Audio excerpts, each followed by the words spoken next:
Chicos, esta es una pequeña clase que vamos a hablar sobre el inicio, el origen de los dos sistemas que ustedes hicieron el trabajo de capitalismo y socialismo.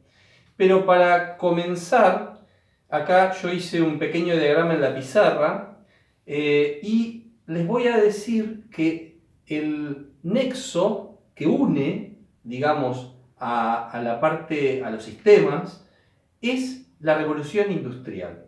Para eso, en primer lugar, vamos a ver el inicio de cómo el hombre empieza a comerciar, desde la cuestión económica, y después entramos quizás más a la parte política.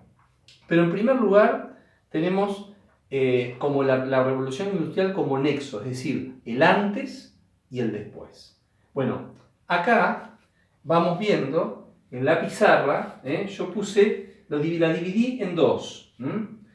La primera parte, esta parte, que sería la parte izquierda, yo puse antes de la revolución industrial. ¿Qué existía antes de la revolución industrial? Una economía doméstica.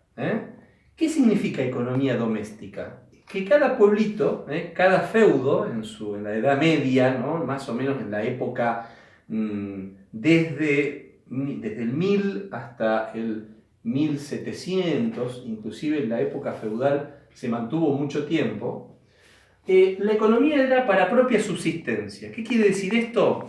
Que lo que era la agricultura, ganadería, en los mismos pueblos se abastecían con sus propios productos. Es decir, que no había un comercio grande, sino dentro del feudo, dentro de, llamémosle la comarca, el lugar, la zona. Es decir, que pueblo en pueblo podían los pueblos cercanos comerciar, pero no había grandes distancias, no había transportes importantes que pudieran llevar esos productos a grandes distancias. Por lo tanto, era una economía doméstica, de propia subsistencia.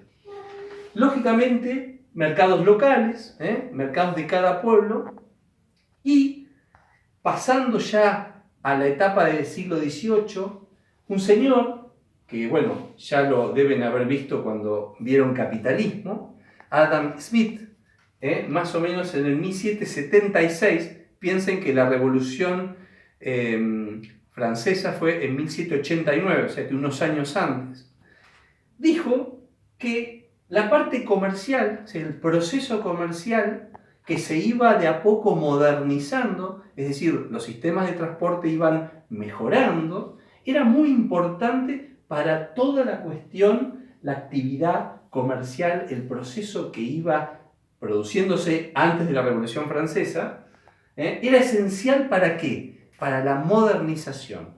Inclusive, desde el trueque, que era una de las cosas primeras que hubo antes de la Revolución Industrial, empezó a fomentarse en distintas poblaciones y a su vez los feudos fueron perdiendo terreno.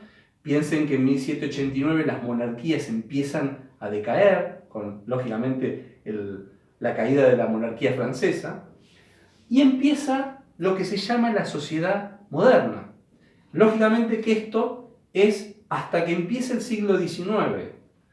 La especialización y la división del trabajo eran muy importantes para esa sociedad moderna. ¿Y qué quiere decir esto? La especialización es que cada persona tenía un talento, un oficio, que ayudaba ¿a qué? A que ese trabajo fuera dividido en partes. En algunos casos eran muy importantes y se fueron reclutando desde las ciudades grandes, es decir, por ejemplo, París, Londres, Londres como centro, como epicentro, y empieza de a poco en el siglo XIX a transformarse, lo rural va hacia las ciudades, va empezando la cuestión de la revolución industrial. ¿Y cuál es el fenómeno de la revolución industrial?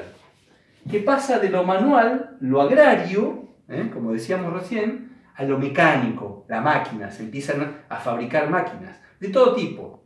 Una cosa muy importante es el ferrocarril. El ferrocarril es una de las máquinas que empiezan a acortar las distancias, las grandes distancias. Por lo tanto, esos productos empezaban a viajar y empezaban a comerciar con otros lugares más lejos. A medida que pasa a la máquina, los agricultores viajan a las ciudades para ser empleados en lo que se llaman las fábricas. Y se empieza a formar lo que se llama la clase obrera, que eso pasa durante todo el siglo XIX, lógicamente 1800, y ahí empieza lo que se llama el capitalismo. ¿Y cuál es la razón del capitalismo? En primer término, los medios de producción, es decir, los inversores, los capitalistas, tenían el poder para comprar la fuerza de trabajo, es decir, la clase obrera. Por lo tanto, se crea la industria y el comercio, ahí viene la riqueza. Y a su vez, ¿qué es? La producción en masa, en grandes cantidades. Por lo tanto, el ferrocarril iba llevando esos productos a más grandes distancias y así se iba acumulando la riqueza. En la industria, con las máquinas y a su vez con el comercio a más grandes distancias. Y lógicamente que esos agricultores de antes se iban transformando en la clase obrera.